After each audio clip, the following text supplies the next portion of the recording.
Welcome to the Friendly Moms Club podcast with Jen and Karlee. We're the new mom friends you didn't know you needed. We are creating a safe space to bring moms together, lighten the heaviness, and find joy in the everyday moments. Together, we will share our own experiences of being new moms while navigating the topics we wish more people talked about. Join us every Monday to hear us skip the small talk and dive right into the uncomfortable.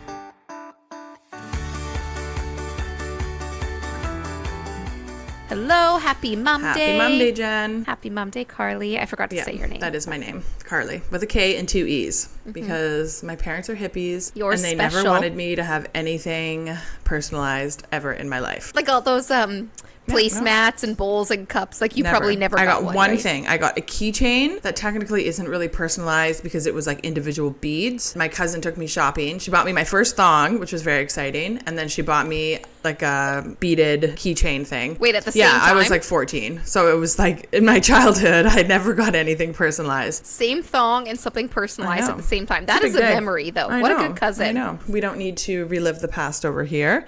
Why don't we talk about life right now? What's going on? I'm getting geared up because my husband is going away for 4 days, which is like awesome for him. And I really do want him to go, but I'm like terrified of being That's a long time. It's not being alone all day. Like the daytime doesn't worry me as much. It's like bedtime and then through the night because we're not good sleepers. Nighttime and for sure. this week we have been up several times with both girls at the same time. And I'm like, so what do I do? When Nanette's like, I don't actually know what to do when he's gone if both of them are Family awake. bed. Like I've been up with Peyton for like 2 to 3 hours multiple times this week. So this is the part where I'm like, how do people do this? Like we both work shift work. Luckily, we're just not doing shift work right now. But then what do you even do? I have lots of friends that their husbands work through the night. And if you have multiple kids, like logistics, you only have so many hands. You can only like rock so much. Yeah, Miss Rachel, grandparents. The goal is for Jordan to get big enough that she can rock Peyton. Yeah. You go deal with your sister. They're not there yet. No, I'm like, I have all these other things, like cleaning the house, laundry, baking, doing a Costco shop. I'm like, okay, I'm going to there's this whole list I'm going to get done that I've started writing out. You'll be proud of me doing a list of like, I'm going to do all these things before he leaves. But that's the one thing I can't really plan for. Them. Like there's nothing I can really do. Don't do that. Give him some NyQuil. Although some kids get like upon. the opposite effect with like melatonin and Gravol. So before you travel and go on an overnight flight and try to drug your child, make sure you test them first, because I don't know the percentage, but a small percentage of kids get the opposite reaction where they get wired. I've heard of many people learning this for the first time on a red-eye flight. So okay, what is new with you? So that's me. What's new with you? What is new with me? Well, as we're recording this, I just worked the weekend, and tomorrow Henry and I are actually going on a little solo vacay together, which is going to be really fun. I'm really looking forward to it. I've just been struggling to find balance between working full time and spending enough time with him, but then also taking care of myself, and then also working on like the podcast baby and our Instagram baby. Like there's just not enough hours in the day, and there's always something that has to give, and I don't want that. So I'm off work for 9 days, which is exciting. So Whoa, yeah, that is amazing. You I need that. Like, yeah. I'm very happy that you can have yeah, this time so off. we're going to go on a little Mummy and Henry vacation, and we're going to go visit my aunt on the island. And then Jeff's going to join us for, I think, 2 nights this weekend, like next weekend. But we're going to have a couple nights on our own, and my aunt works during the day. She works until about 2 o'clock. So we'll have the day. We'll go for a walk, and she lives on a lake. So we'll go swimming and go for a walk and have lunch and have a nap together. And I'm not bringing a pack and play because he will not sleep in one, because he has a floor bed at home. He's like, give me the space. So we're just going to share a bed together, and I'm going to go to bed with him for naps. And like, I'll probably just sit on my phone or maybe do some editing or something. And then nighttime, I'm just going to go to bed with him and bring my book and just read. And then we're just going to go to bed. There's going to be no nighttime battles because I'm going to be there. I'm thrilled. It's going to be good. It's going to be good. Hopefully you just catch up on lots of sleep and rest too. Like I know that you're not a very good resting person. Like you have to schedule that in. But I've scheduled hopefully this week you'll have it like right? Yeah. Scheduled it in your head that I'm going to rest with Henry and like I'm going to and even just being outside of my home, I'm not going to be sitting there thinking about, okay, I want to go fold that laundry and do this and we have to do that and reorganize exactly. this And I go into the drawer. room and I'm like, well, now I have to like put this laundry, like I am going to be in someone else's space, which happens to be on a lake, which is wonderful.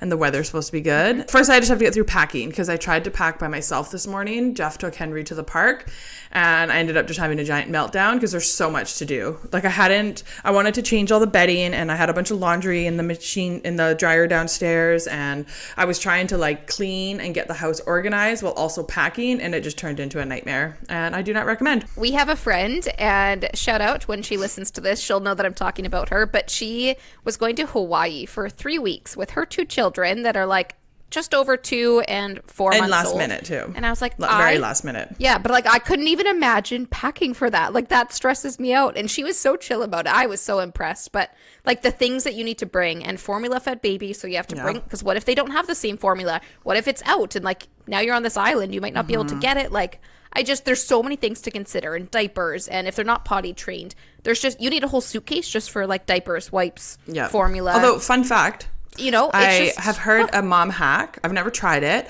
but I've heard of a mom hack that you can actually, if you're staying in like an Airbnb or maybe even a hotel, but you can use Amazon or like grocery delivery to order all of the stuff that you want and need that you use, like diapers, wipes. If you're going for like more than a week, diapers, wipes, formulas, even things like bottles, like stuff that you will use while you're there.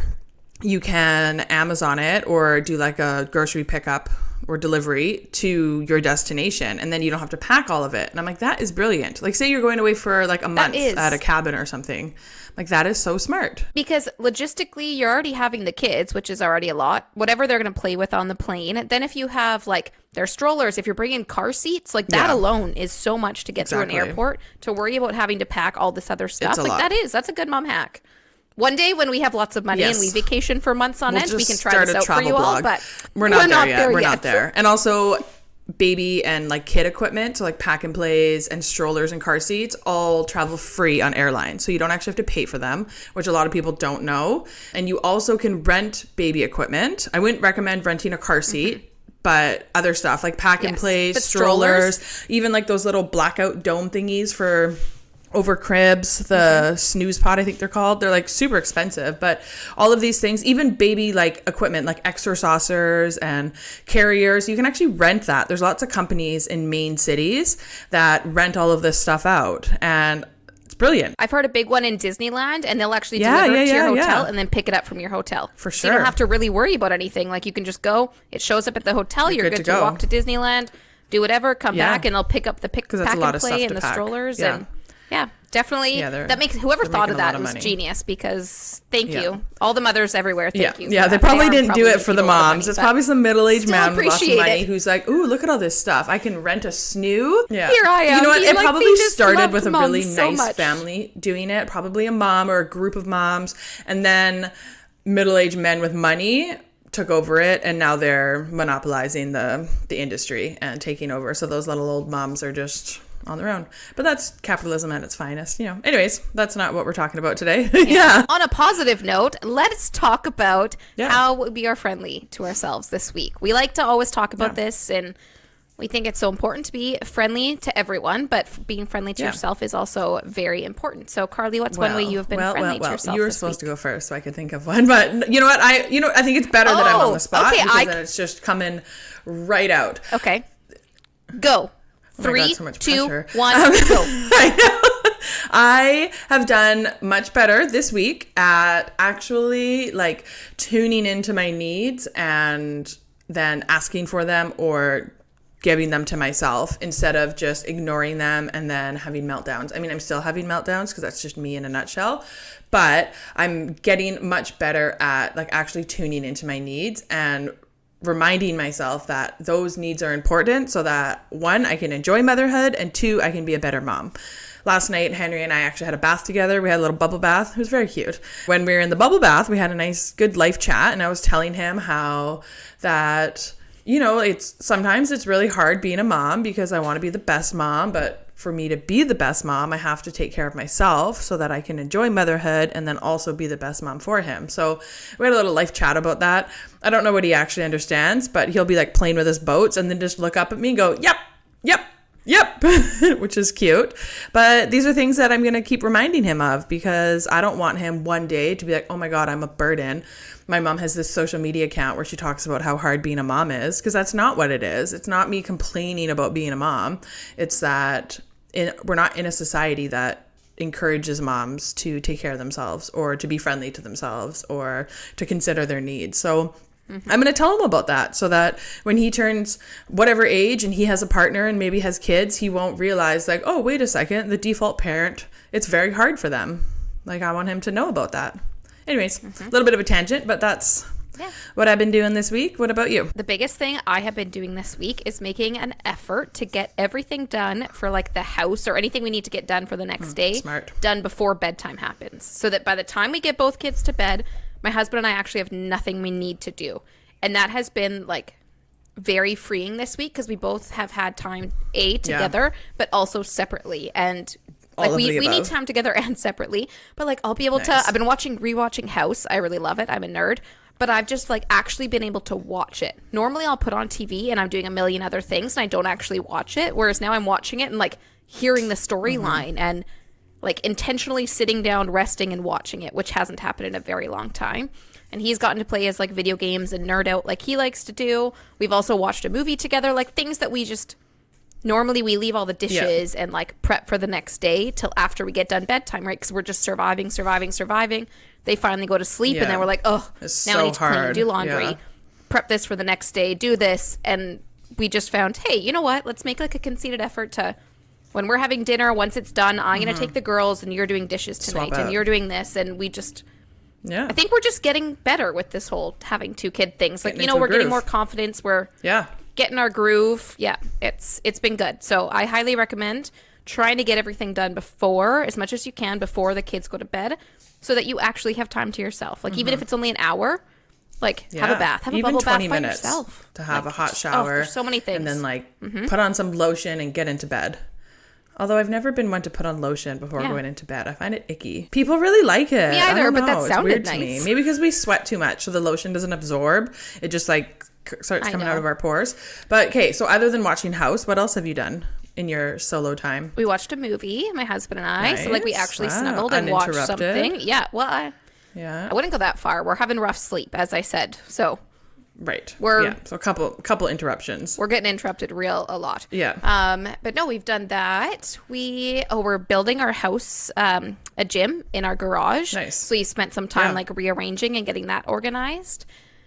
Just stuff that it's really hard to do with kids around, but it's for us. So like we're happy to do it after bedtime because we're like, this is for like, we can't wait till this is ready. And he's gone on the Peloton and I've had like, hot showers where I've actually been able to just stand there in the hot water with my eucalyptus oils and just like nice, enjoying it. And then just like laying in bed. I really haven't done anything crazy, just that's the whole point. I've had nothing to do, like nothing we had to do. That's the best. And it's also the best. You can also relax more when everything is already clean. Like some nights I'd be like, I'll just do this tomorrow, and then I'd sit on the couch to watch a show or something. It's not the same. But when there's toys everywhere around you, you just like or there'd be like a laundry basket of clothes that needs to be folded. And I'm like, like I just. That's why you need your Monica closet. Shove everything in the closet, and then everything looks like it's clean and tidy. It's like literally my house in a nutshell. On the outside, everything looks tidy, but then you open drawers and you're like, whoa. But that's because it's so hard to relax when you can see that stuff. So you just got to tuck it away. Do what you can. And then you probably wake up feeling more refreshed too, even though like the sleeping's not helping. But you're not waking up to a dirty house or... No, it makes such a difference. It's, it's been good. A good change we've made. That's great. Yeah. Wonderful. So today, after all of that talking, we were like, this is going to be a short intro today and 15 minutes later. But today is part 2 with Bump Physio, 2 physiotherapists. If you haven't already listened to it, you can listen to part 1, which was released 2 weeks ago now. And that's already up anywhere you listen to your podcast. You can get that episode. Which is it, episode 53? Or 54? 53 or 54. One of those. Okay, you'll see it. I think 54. Yeah. It's the most recent one other than this one. Yes. And so this is If you found this one, I trust you'll find that one. Here is Alyssa and Meagan. Enjoy. So I've heard a lot of people say that one, you're not supposed to pee in the shower because you're standing, and well, three things here: peeing in the shower because you're standing, power peeing, so like pushing your pee out, and then also stopping your pee. So I heard somebody say once, oh, you got to stop your pee, that helps, make it stronger, whatever. So can you talk about those things? Have you ever heard this? No, before? I've never heard any of these before. Oh, bladder habits are definitely one of my favorite things to talk about because there's lots of misconceptions.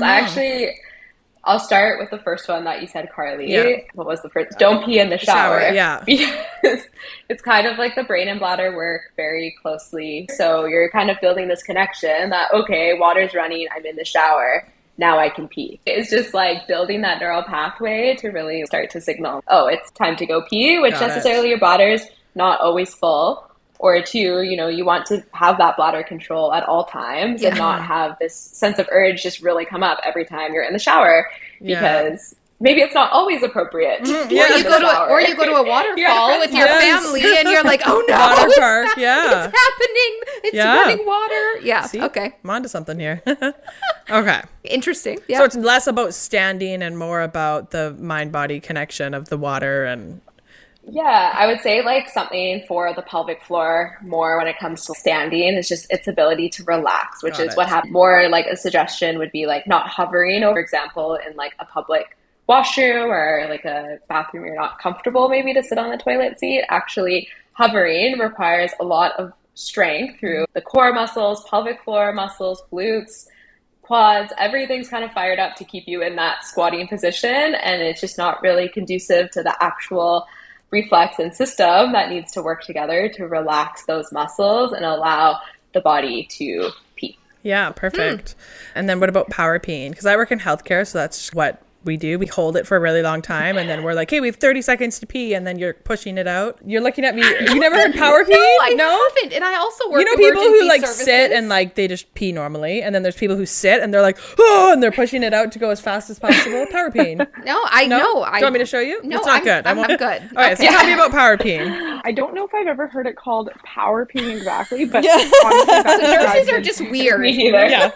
I think power peeing is so common in like your mom or your kind of parent because they're like, I need a pee. I go now and it has to be fast or else they're going to be kicking or screaming, right? So as much as I can, I try to encourage folks to not power pee because when we actually go pee, what we want to happen is that pelvic floor to actually lengthen and relax so that then pee can come out.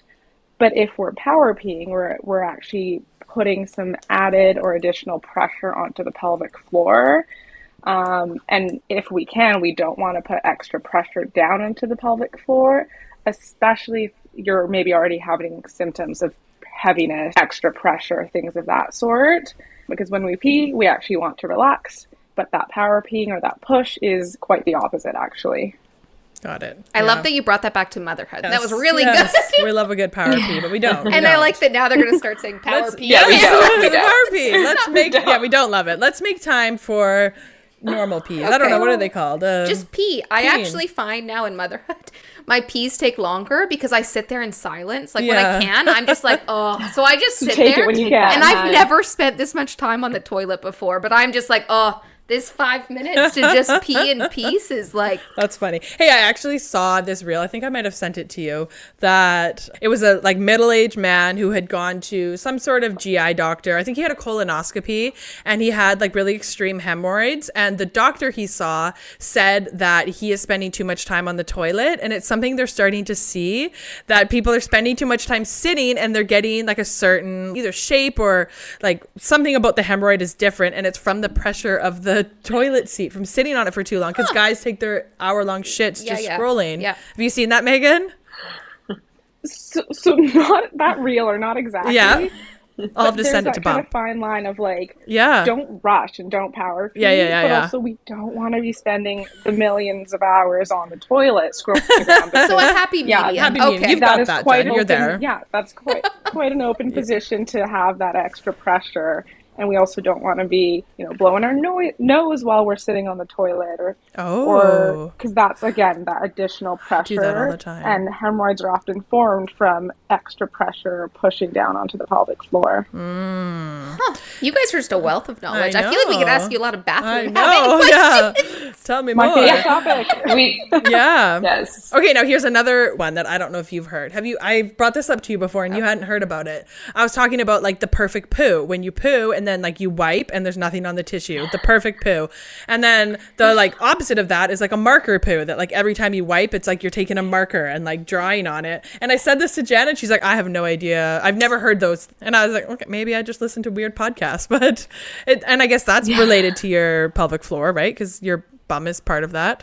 I do think that that's not widely understood, that your pelvic floor, like a lot of people talk about just urinary incontinence after having a baby especially, but not a lot of people talk about like hemorrhoids are actually a big problem in pregnancy, right? When you're pregnant, postpartum, giving birth, like hemorrhoids can happen, and that it's not just your what's the word? Vagina. It's not Words just escape your me. urinary system. Thank you. Yeah. It's not just the urinary tract or the vagina, that it's also the anus too. Like it's the pelvic floor encompasses all of that, and that's we can talk about all of those things. So you did bring a good Definitely. point. Marker poos. I love to pull out my Bristols. Oh, I love the Bristol. Yes. All the time, and ask the people what type, what does their poop look like? And I love when people say, oh, I just don't look. And I'm it's like, the best part of pooping. Information. So, but you need to look. What if there's blood in it? What if it's like weird colored? You gotta look. Yeah. It's like when you poo like in. Perfect poop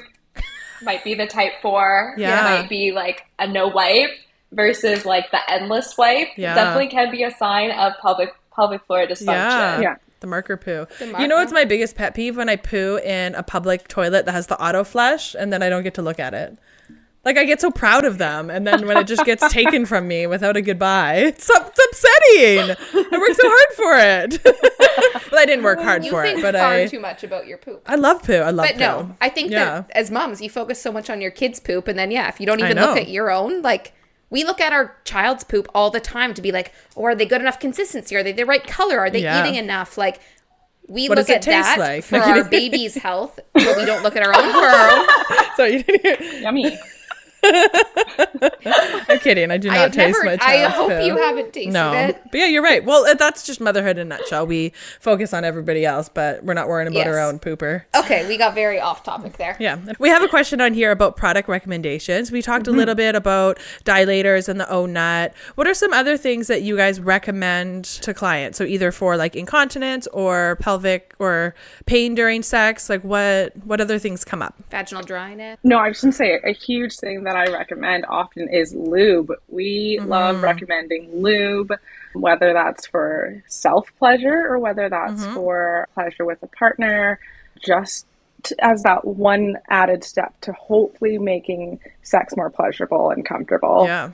But Alyssa, did you want to add on that? Yeah, definitely. I would say particularly too using lube, like in the postpartum period, a lot of buy that shit in bulk. New moms might but it's like change what's happening at the levels of the tissues of the vagina, which can just make intercourse not feel great. So lube can be a perfect thing to include for sexual pleasure in that sense, and also using water-based lubricant if you are using just any other type of toys made of silicone. So just knowing which things work together so all your products can have good longevity.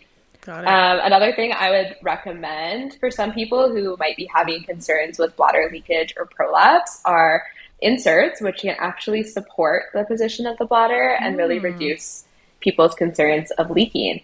And there's like some different options that we discuss sometimes. Like one is like a single-use bladder support, which is inserted vaginally, almost like a tampon would be. But essentially, it's just to provide that support to the bladder. often I would recommend them for people if they're doing a certain activity, say they always go running and that's when their concerns of leakage are. It can be used as something in the meantime to support somebody to continue do what they like to do without needing to stop while they also work on their pelvic floor function. I like that you I didn't know that was a thing. Yeah, that's cool. Yeah. I want to touch on that as well because actually I took a course earlier this year about pessaries. And so a pessary is really similar to what Alyssa said. It's a device that gets inserted, could help with feelings of heaviness or pressure or incontinence. And, with prolapses, right? Yeah, could be with prolapse, but could also just be with incontinence too. Okay. And so those are more long-term products that people can use because they could be left in for months at a time sometimes. And at Bump, actually, we'll be fitting them pretty soon. And so that's kind of a new offering we're going to provide to the community. And is that something that will be covered by MSP as well for those local people? I'm not 100%. Or would that be covered through physio or it should be covered under physio benefits. Got it. Okay. I don't think MSP, however. Yeah, that's fine. Just curious. No. But then the actual pessary, do people pay for those or those? So they're they will have to pay for the cost of the pessary, but I believe that can also be covered under insurance. Okay. Yeah, cool. Yeah. That's good to know. And then you mentioned something, Alyssa, about using these things when you're leaking as a bridge. So you can still be comfortable and participate in activities while you're, seeing a therapist, doing your work. Because part of me, like I love that leak-proof products are available for people if they're having bladder incontinence, but then also I'm like, well, this is just normalizing it that like, you're gonna leak, so we're all gonna just wear leak-proof stuff. But I like that you said it's, we still get to be comfortable, but it's a bridge from it happening to healing it. Or maybe you do the work and it doesn't ever heal, but I do like that it's not just a band-aid, like, this will help. Yeah, exactly. It's like not like I would have somebody come in and necessarily just suggest only these types of inserts and say, okay, see you later, never gonna see you again. Just do that. I would say this could just be something so you're more comfortable, or if it's gonna allow somebody to be physically active, like the benefits they're gonna get from that in their whole body, I think definitely outweigh the cons. I don't think there's bladder leakage or something that's really the barrier of holding somebody back from being physically active. If there's something I can suggest to get them being more physically active in the meantime, while still focusing more specifically on like pelvic floor rehab or something like that, it would definitely be a good addition to treatment for sure. Perfect. Yeah, like a comfort measure for healing. Any other products that you guys would recommend? Yeah, probably just a few more that maybe I won't touch too much on, but just a quick note. We often recommend things like vaginal moisturizers for people who have maybe dryness, redness, or some discomfort. A lot of times using a vulvar moisturizer, maybe with hyaluronic acid, can actually reduce sensitivity or around your vulva as well. We have one in clinic that's called Feels Amazing, but if you're looking for an over-the-counter one, there's actually like a CeraVe one that has hyaluronic acid. That's pretty good. And is it a moisturizer, like a actual normal skin moisturizer? Or I guess for the vulva, it would just be on the outside then that you're putting it, not internally? So any of the creams that I'm talking about just mean like an external application, but the one is just, is not labeled as like a vulvar moisturizer at all. Got it. Okay. Cool. Pregnancy, there's like, Bellies actually sells a really nice ab wrap that we like. To support you during pregnancy, but also can be used postpartum. Garments for leakage, like leak-proof underwear or compression garments. There's something called a pelvic bra that kind of acts as a little bit of like an external support for prolapse. Like a little girdle. And actually, all of the products that we're kind of mentioning too, a lot of them we carry through our online store called Bump Goods. We also have an Instagram for that too. So if anyone is wanting to look for any of these products or just want somewhere to purchase them, they can head over to Bump Goods because we carry a lot of them there. And we are going to link this. So in the show notes, if you're listening, if you go to the show notes, we will link you to the website for Bump Physio, but also Bump Goods as well. Perfect. And their Instagram account. So you'll be able to find all of these in the notes. Perfect. So if anybody's listening and they're like, dang, these gals sound awesome, I would love to book with them, how would they do that? Yeah, so we have a great website, which I guess will be linked in the comments below, but you can definitely book online at bumpphysio.ca. We also have our Instagram, so it's at bumpphysio.ca as well. And again, our clinic locations are in Port Moody and Langley, so some options there. That's my suggestion. Do either of you have Instagrams that are not personal Instagrams that you share? I do. It's at Physio by Megs, Meags. Yep. Hopefully we can put that probably in the show notes, and we sure can. I share a few kind of tips and tricks there. Some things that people hopefully can find helpful, some bladder tips, some kind of stretching tips, things of that sort. I love it. And they can definitely message me on there too. Absolutely. Perfect. Yeah, sounds good. We will link all of that below. Yeah, and we'll take that account when we post the episode as well.